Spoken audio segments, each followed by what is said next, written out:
Thank you.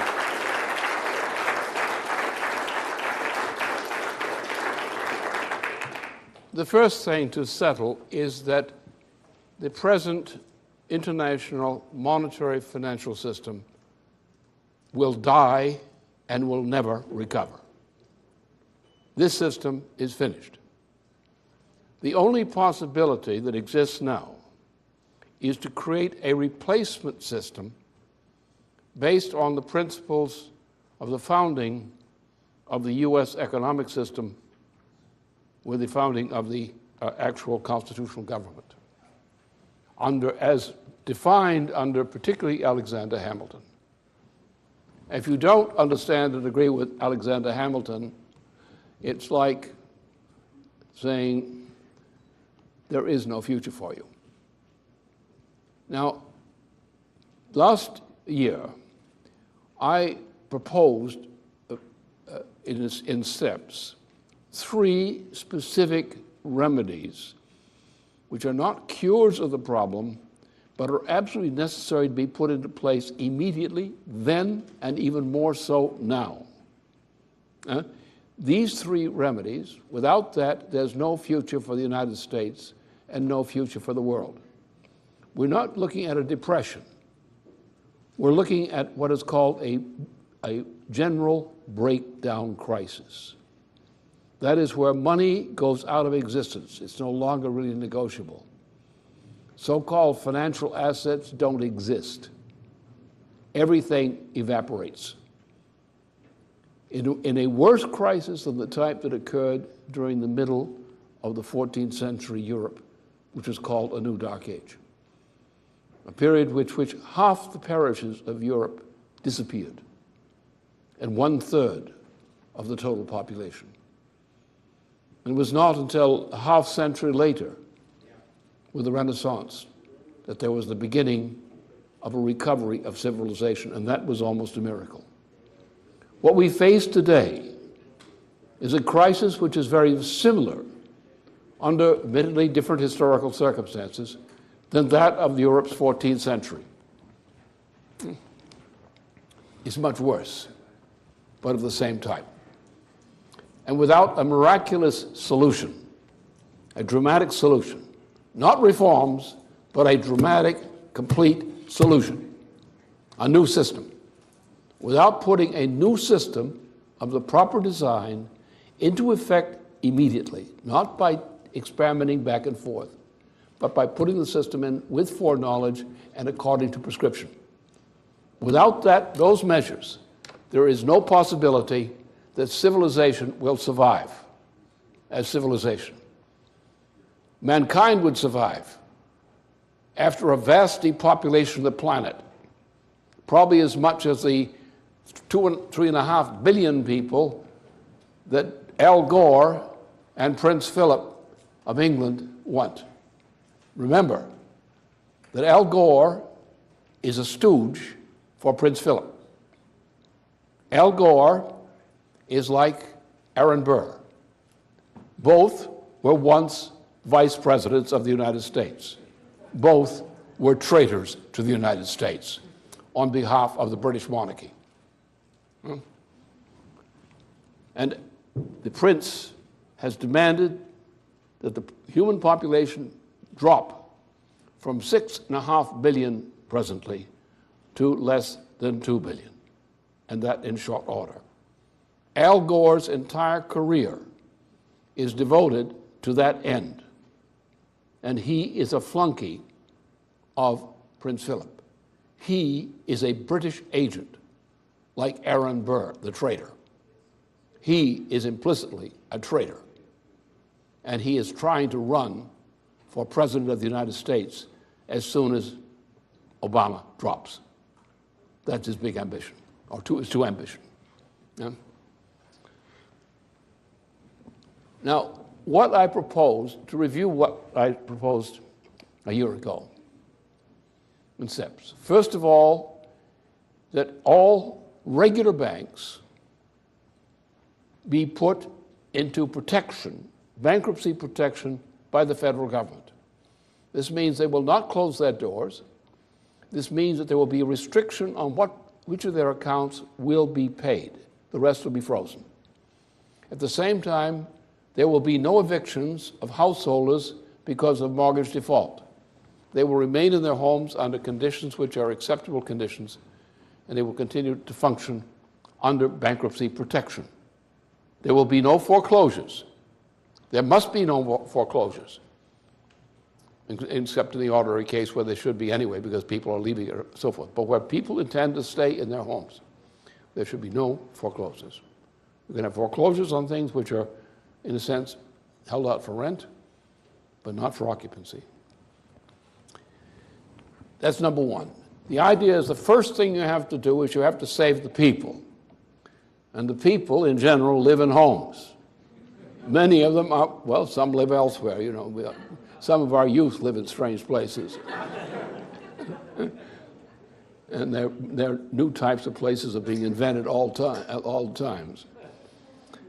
We are not going to have communities shut down, which means that the local bank on which the community depends for its functioning will not be closed.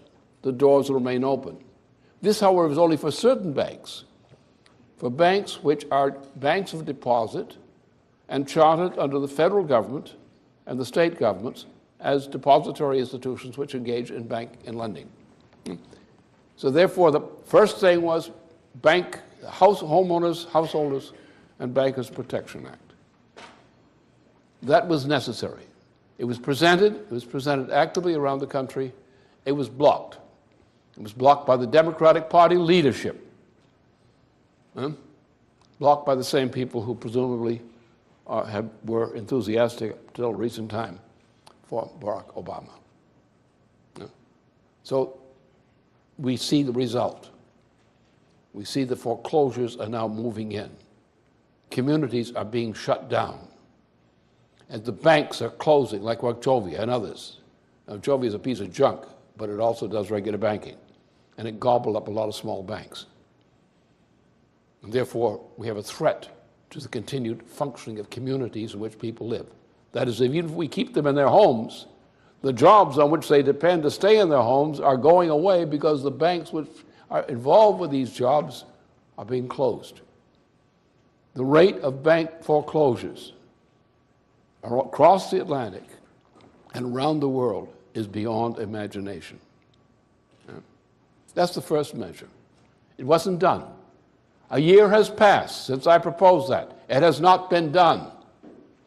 Even though towns and even city organizations, towns, cities, and state organizations have proposed that it be done. It has not been done. The Congress of the United States, under the leadership of Nancy Pelosi, has blocked this, absolutely. And she's on the wrong side. She should get on another side, outside.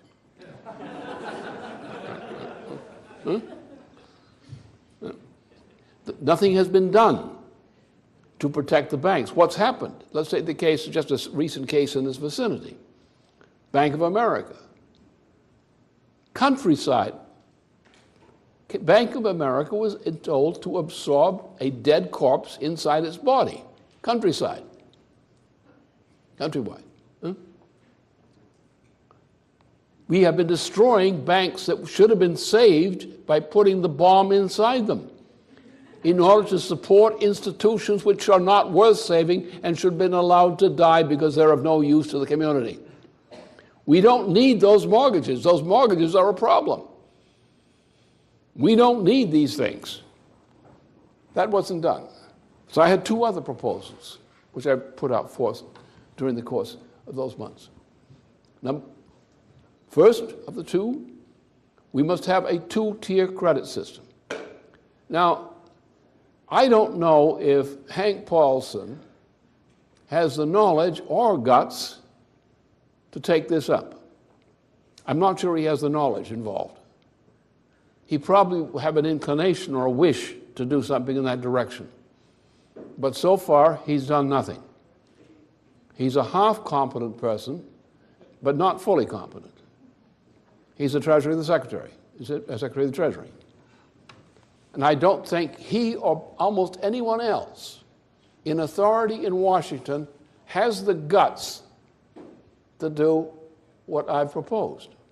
Create a two-tier credit system.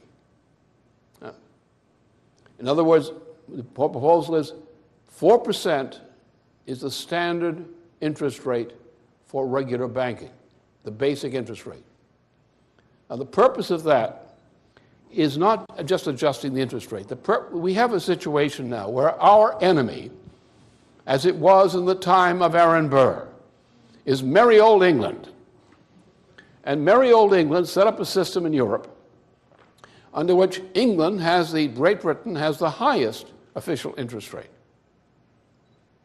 Europe has a slightly lower interest rate, and the United States has been driven down to 2% and is threatened lower, which is insane. This manipulation has the following effect. The British are determined to destroy the United States. That's what that is about.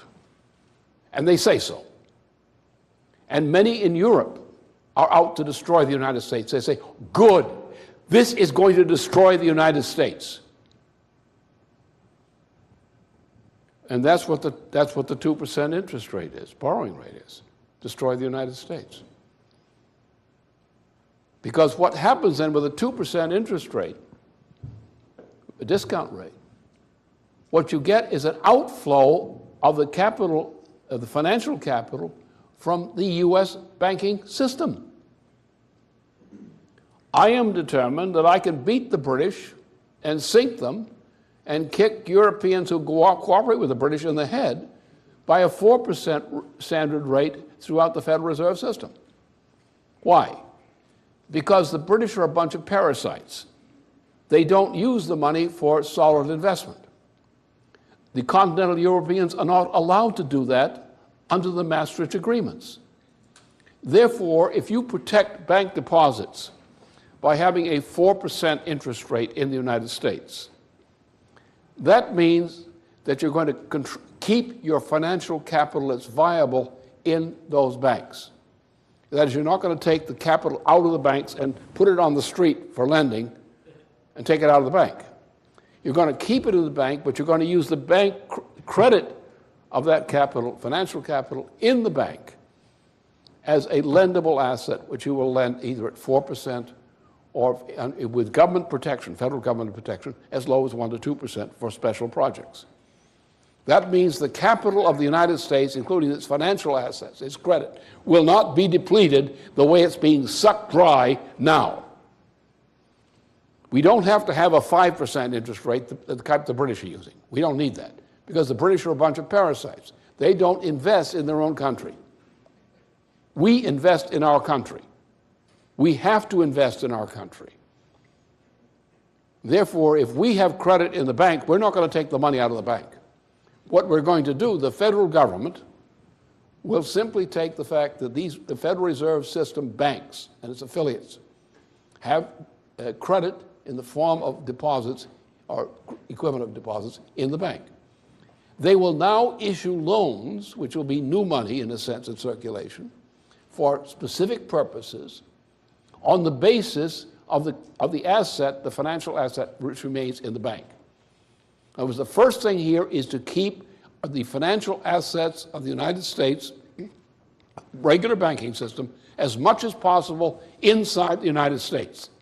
Don't deplete that capital by shipping it out and loaning it. Keep it in the banks as credit under federal regulation with the assistance of the Federal Reserve Board. Then use that credit in the banks to utter new credit for authorized purposes to make the economy grow and to solve some of the problems. That's a defensive measure. It's not a solution. It's a defensive measure. We had a similar kind of situation in the past. Roosevelt did that in his own different way, under different circumstances. We need to have a growth program. Now, a physical growth program, not a financial growth program as such, but a physical growth program. We have people losing jobs. We have communities disintegrating. We have infrastructure going.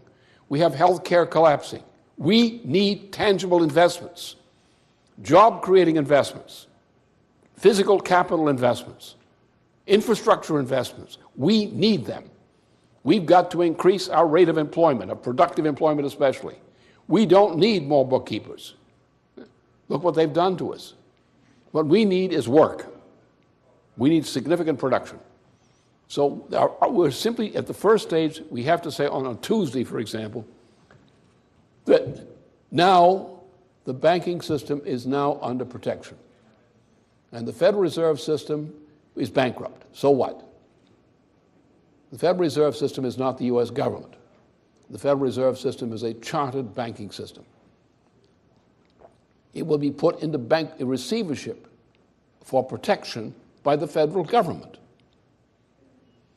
Then it will function as like a regular banking system under the U.S. Treasury. The credit it uses will be the debt of the U.S. government under the U.S. credit system.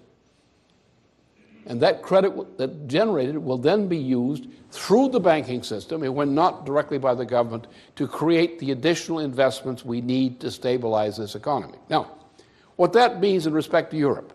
Europe today, Western and Central Europe, under Maastricht, is not allowed to do anything intelligent. It's a British trick. So therefore, Europe is not able to do this as long as it remains under the Maastricht dictatorship. We are free if we can get rid of that idiot in the White House or get him under control. We are free to begin a defensive measure to defend the U.S. banking system, to build up the relative value of the dollar relative to every other currency on this planet. And our friends in China will be happy with that, because right now they're about to lose everything because of the collapse of the dollar. We are going to defend the value of the U.S. dollar. We are going to increase its value on the markets by doing this, by these kinds of measures, if we can get our idiots under control. We have to do it, because if we don't do it, we will die. The problem is you've got people who say, well, I would like to do that, but you know, I'm so risky, it's so awesome, I don't think we could do that. Buddy, you're not telling people what you got to tell them. Look, buddy, the word is, the ship is sinking. Get off it. Don't negotiate for a new stateroom on the Titanic. This thing is going down. Do you want to go down with it? Well, if you don't want to go down with it, get into this lifeboat now. Don't tell me it's too fearful to get into the lifeboat. What you ought to be afraid of is the sinking ship, not the lifeboat.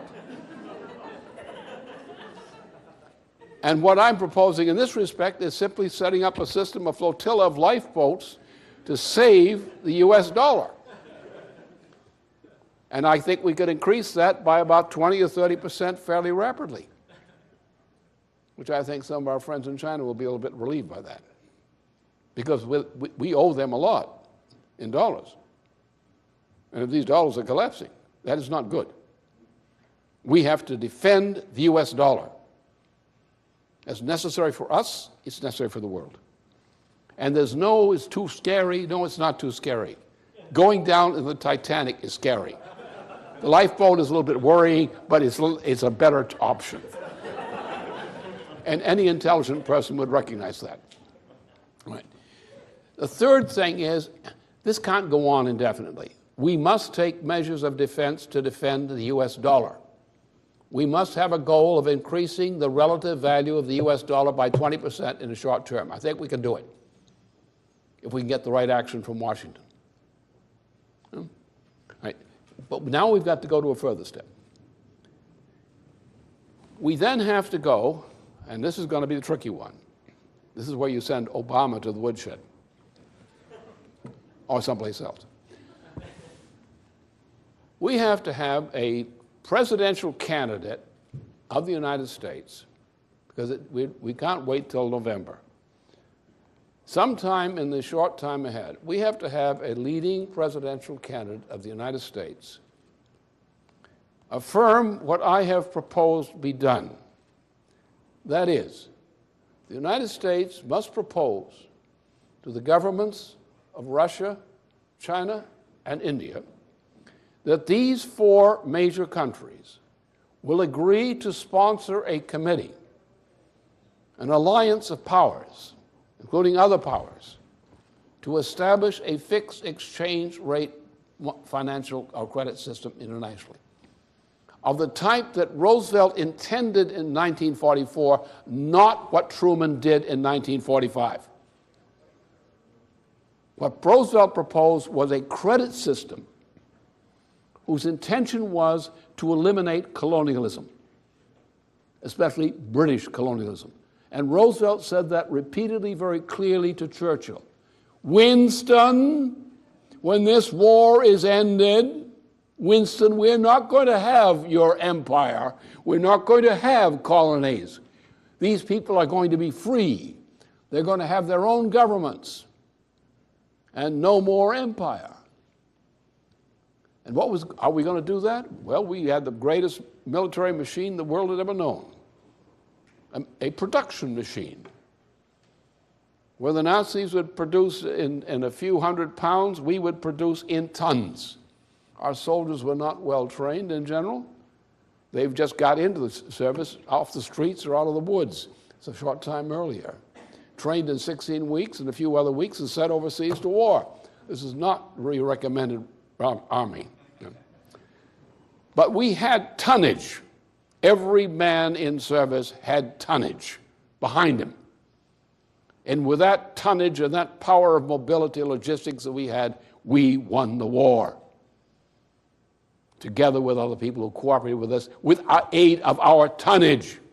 It was our tonnage that Russia depended upon, the Soviet Union depended upon, to defend itself against Hitler.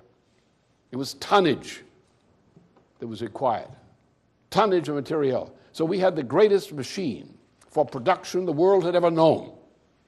At the end of the war, it had been built up in large degree for military purposes. But there's no difference between logistics for a military purpose and the technology required to build for an economy. Bridges, ships, railway systems, everything, machine tools. All of these kinds of things are just as much interchangeable with material for war and material for peace. Roosevelt's intention, as he stated clearly, was that once the war is ended, Winston, and this was in Casablanca, we are not going to have your system anymore. And he laid out a scheme for a large-scale development of Africa. We're not going to have colonies anymore. We're going to help these people have independent nations. We're going to cooperate with them. And we're going to eliminate your empire, Winston. Well, the problem is that Roosevelt died, and Truman was a stooge for the British. That's no exaggeration. So what Churchill did was enter into an alliance with Truman and with the British behind Churchill, and they decided they're going to start a preventive nuclear attack on the Soviet Union. Why? To defeat Roosevelt's intention. Because Roosevelt's intention was to take China, Russia, and the United States, who were the leading powers of the world at that moment, at the end of the war, and through a system of cooperation, redevelop the world, a war-torn, ruined world. So what did you do? You start a war with the leading allies and partners of the United States. Under Roosevelt, you start a war with Truman against those same allies in order to preserve what? The British Empire. Instead of eliminating British colonies, Churchill and company, with Truman's support, backed the reinstallation. For example, under British orders, the Japanese troops which were in prison camps in Indochina were told to get out of the prison camps, pick up their weapons, and go back into the occupation of Indochina. Indochina had freed itself from French imperialism with U.S. backing. Ho Chi Minh was a friend of the United States, a friend of Roosevelt, a friend of Roosevelt's machine. We turned friends into enemies, allies into enemies. We helped the Dutch do the same thing in the Indies. We made a mess of the freedom of India a year after I left the place. Again, the British. So under Truman, we systematically destroyed Roosevelt's intention. Roosevelt's intention was we take our great economic machine, our agro-industrial machine for capital goods, and we use this weapon to free the subjugated people. And by doing so, to free the world from the damn British Empire. And Truman was an ally of the cause of the British Empire. And that's how this mess came about. That's how we came to a Cold War through this process. How we came to witch hunt terror in the United States. How our youth, born between, to a large degree, the white-collar youth, born between 1945 and 1958, were in large degree turned into a passive pack of intellectual mongrels, degenerates, by things like the Congress for Cultural Freedom and the comparable existentialist operations inside the United States. Where's where the 68ers came from? A product of the same thing that happened in France under Napoleon III, which became known as the Syndicus. And what we have today among a certain strata of the white-collar baby boomers, now generally between 50 and 65 years of age. They are synarchists. They are fascists. And that's what Bohr's constituency is, fascist. That's what the environmentalist movement is. It's fascist. It's a syndicist movement, modeled upon the syndicalism as developed under Napoleon III, which was then put through various existentialist migrations in the 20th century, where it became known as fascism, including the fascism of H.G. Wells of Britain, that sort of thing. So that's been the problem. So what we have to do is recognize that where Roosevelt was going to use the productive power of the United States at the end of the war, we were the greatest power the planet ever known in terms of financial, economic power, to use that power to free the world from imperialism by helping nations, which should be nations, to become nations, and creating a fraternity of nations based on this idea of building a world system of sovereign nation states, which would eliminate empires, especially the British Empire. And all the hell that we've had, and we've had a lot of it up to the present time, since the day Franklin Roosevelt died, has all been a result of this damn British Empire. Our job as the United States is to reaffirm the commitment of Franklin Roosevelt before he died, a commitment he stated clearly to many people, leading people of the world at that time while he was still alive, to free and help the development of people who have been semi-captive or captive peoples of the world, and to build an alliance of sovereign nation states to manage this world and to end empire forever, and to devote ourselves to the missions of the Peace of Westphalia. The mission of man is not to win wars. Sometimes we have to fight war, but that's not our intention. The power and importance of a nation does not lie in fighting wars. Wars are terrible things. They're awful things. Some baby boomers don't understand that. That's why they sent people into this thing in Iraq, because they don't understand what war is. War is something which you do, if necessary, as briefly as possible, and do everything possible to avoid it, if you understand war. So the aim of sovereignty is not to become a war power. The need to be able to defend one's nation, yes, but to become a war power, no. To become an empire, no. We are we have peoples on this planet of different cultural backgrounds. We depend upon our association with culture, our culture, in order to think, in order to communicate among ourselves, among our own people. And to unite our people with a common culture, or what becomes a common culture, to cooperate with nations of other cultures, and to define common aims of mankind, common goals of mankind. I'll refer to one here today of that type. This is something we're supposed to have learned in 1648 with the Peace of Westphalia. The aim of the victory lies not in war, but in peace, in the peace of peoples who have replaced killing each other with cooperating with each other and using their differences in cultural background as the basis for their cooperation, not for their conflict. And to use the weapons of warfare only as is necessary to maintain and defend that peaceful order with a minimum of effort, a minimum of conflict when necessary. So therefore, the time has come, instead of saying, who is the enemy? I can tell you who the enemy is. A British Union jerk. That's an enemy. There are other enemies.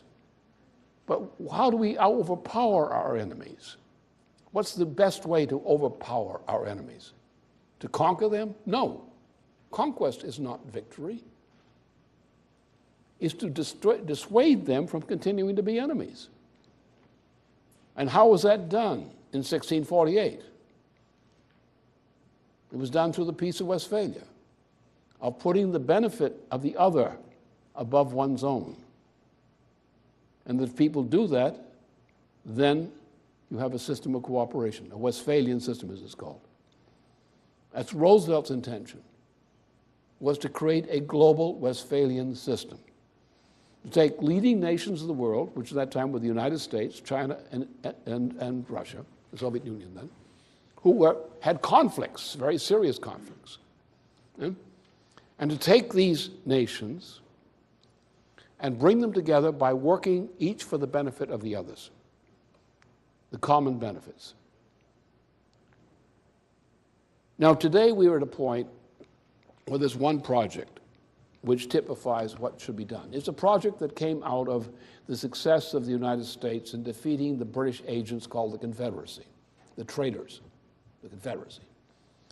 We had developed in the United States, as nowhere else, we had developed the concept of transcontinental railway systems. Transcontinental railway systems were developed as a technological capability superior to inland water systems. In other words, what Charlemagne did in Europe, Charlemagne took the rivers of Europe under his regime, identified the rivers of Europe, and prescribed a program of developing canal systems which would connect these rivers in such a way that you would have an inland water-based transportation system for freight in particular throughout Europe. As a matter of fact, that system was just completed recently at the beginning of the 1990s. The last leg, the Rhine-Danube connection. So railroads came along, and usually we'll find the first major railroads ran along the side of rivers and canals, like the Baltimore and Ohio system. You will find the old system, the railway system, ran beside the canal, the Baltimore and Ohio Canal, which was a very important strategic development in the United States. Today, we have the same challenge in a different form. What the war has been, in the wars, all the important wars of the world fought since 1876 have been so-called geopolitical wars.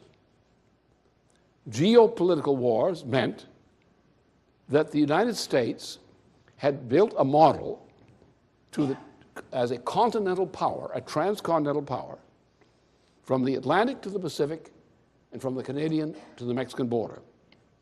This nation had been developed as an integral nation, largely by aid of augmenting existing and potential waterborne systems by railway systems, integrated the territory. By 1876, every nation of Asia, leading nation of Asia, had, for example, Sun Yat-sen, a little later, a complete railway system for China, a complete design for a railway system. The development of the total internal territory of a nation or a group of nations to enable it to more efficiently than by ocean freight to move people, move goods, move raw materials, develop the territory. So now the fact is that the United States had led in this model. You had in France, you had in Germany, you had in Russia, you had a development in part in China, the conception of taking all of Eurasia, as well as the Americas. The plan for moving railway systems down to the Patagonia from the Canadian border was a policy of that period. And to create a system whose aim was a fraternity of sovereign nation states which would share the benefit of combined inland waterways and railway systems. Today we have the same thing. Today, still then, we had it then, still today, one of the great missions is to develop a maglev system combined with railway system, which by opening up the Bering Strait and by doing similar things into Africa, is to take the major continents of the world and bring them together with one high-speed transportation system for freight and people, especially freight, at maglev speeds, magnetic levitation, 300 miles an hour. These can be modular. You don't have to have all this reloading as we do now. And this means that the raw materials of the world can be developed as they otherwise cannot be developed and managed. So therefore, this is the common interest of mankind to develop this kind of system. We've come into a time where we can no longer rely upon burning things as a source of power. We will burn water with nuclear power. What we will do with high-temperature gas-cooled reactors and similar kinds of nuclear power, we will extract hydrogen from water. We will use that fuel based on hydrogen-based fuels, as a substitute replacement for petroleum as a source of power. When combustion occurs for that fuel, the waste is chiefly water, not a pollutant. We will eliminate the kinds of crude methods we now use by these superior methods. So this is one example, the development of a global power network as a cooperative effort among nations and among continents for the common aims of mankind. A system based on separate sovereign nation states cooperating with aid of these kinds of connections. That we must have that kind of mission, which is a 50-year, 100-year mission for mankind. And when we bring nations together, such as the United States, Russia, China, and India, and other countries today, for a future for mankind, this is what we must have in mind. We must take the needs of various nations, look at what these needs are for 3, 4, 5 generations to come, and say, what projects do we have to develop for the coming 3 to 4 or 5 generations? What are the means we require? What is the apparatus we require to do this job? What are the common aims of mankind? And that's the mentality we must have approach. Now, what we would have is a world system, world credit system, not a money system. You would have money, but you wouldn't have a money system. You have money as a sovereign agency of government, a sovereign instrument of government. But what we would do simply is create a fixed exchange rate system by adjusting essentially what have been the trends in the relative values of currencies. Fix it there. And say that we're going to keep that fixed exchange rate system. Now, the changes that come after that do not come by manipulating currencies. They come by investment. They come by the use of credit for capital improvements, for large projects, for all these kinds of things, including human development projects. And what we do is we're taking what Roosevelt intended in 1944 with a credit system called the Bretton Woods system and uniting countries of the world around a fixed exchange rate system. So money is no longer an instrument of warfare, it's an instrument of cooperation. By a credit system of this type, how we do it is very simple. The United States, under its Constitution, when the Constitution is obeyed, does not have a money system, like a Keynesian monetary system. That's a European disease. And it's a very bad disease with some nasty side effects. You get syphilis also, among other things, from that disease. But a credit system, of the United States system, you cannot utter money by central banking systems. Money or credit, which is convertible into money, can be allowed only through actions of governments. That is, no bank can create money. Only a government can create money. And the government creates money by credit, by authorizing the utterance of debt of the government in the form of credit. And it defines that debt as applicable to certain missions. That is, like investments or developments of people.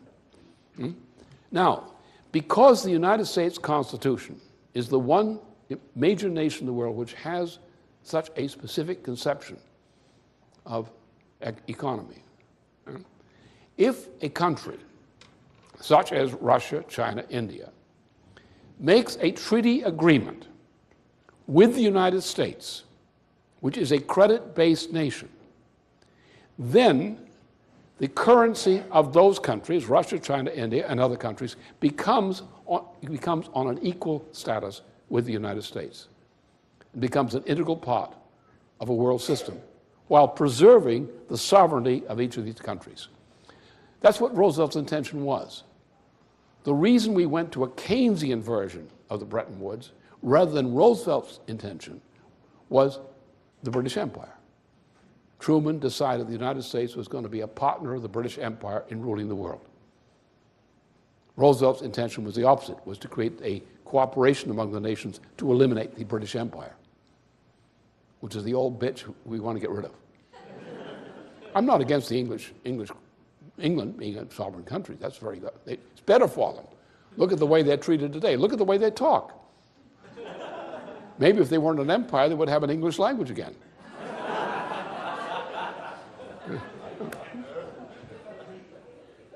But the point is the simple thing is so simple. A treaty agreement, on credit, long-term credit, like 30-year, 50-year agreements, on credit, among nations which enter into such treaty agreements with the United States automatically have the constitutional advantage of a global credit system rather than a monetary system. And it becomes essentially a fixed exchange rate system. And that's what we need. So, but these things, these are measures I've indicated, such as the action on the protection of people against foreclosures on mortgages, protection of real banks as opposed to the phony ones, a two-tier credit system, and an international fixed exchange rate system. These are necessary instruments for creating a new world system which can survive the inevitable death and disintegration of the present world monetary system.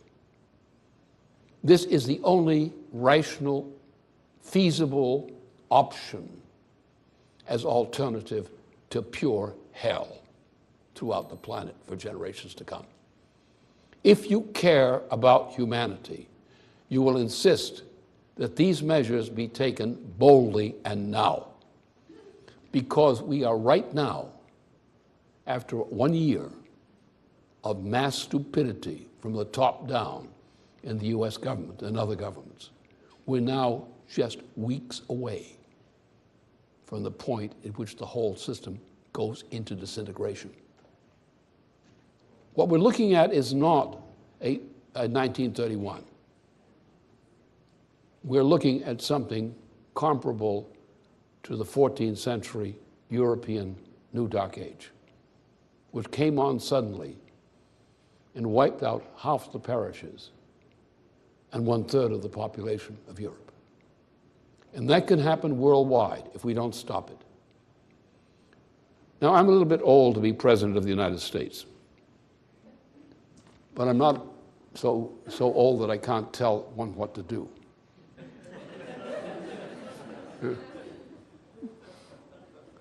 And that's what I'm saying. I'm saying, you cowardly fools, get up off your butts. Stop this fooling around. Hey, Paulson, get your guts up. I'll show you how to deal with the problem. And there are other people in the banking field and others who will join me in that. They're perfectly good people. They're talented. They don't know as much as they should. They make a lot of mistakes. But look, it's what we got. We got to use what you got. So if these fellows will just have a little bit of my guts and knowledge and act with the intention to do good for this country and for the world at large. And the essential thing is, you're not willing to do good for the world at large, you can't succeed, even in your own country. If you're not willing to enter into an agreement, a long-term agreement on a fixed exchange credit system with Russia, China, India, and with other countries brought into the same group, if you're not willing to do that, sincerely, you're not going to survive. And your descendants, when they come out of the caves 4 or 5 generations from now, will curse your memory unless you do it. This is your opportunity. This is what must be done. Do you have the brains and guts to know you have to do it now? Do you know that Congress must stop what it's doing, because what it's doing is no good, and immediately do this? Do we have to get this idiot in the White House somehow to do that, to go along with it, to give Henry Paulson the guts and the advice to do what he's supposed to do as Secretary of the Treasury, to implement this, to get the bankers inside the Federal Reserve System, who are competent bankers, and other bankers outside it, together on this, and get a unity among people who understand we're at the end. We're at the end of the system. Stop talking about compromises. Stop talking about halfway measures. We must do this now. We must first agree to do it inside the United States. We must have people inside the United States who will say, we're going to do it. And once we say we're going to do it, we have to have a presidential candidate in the United States who will be credible in saying to the countries of China, Russia, India, and so forth, this is what the United States is committed to do as soon as I get to be president. And we can start it right now. That's how you win wars. And that's what we need right now. Those 3 measures. We've got people out there, as foolish as they behaved. I know some of them have brains. Some of them have skills. They lack guts. I have the guts and some of the brains they lack. Let's do it.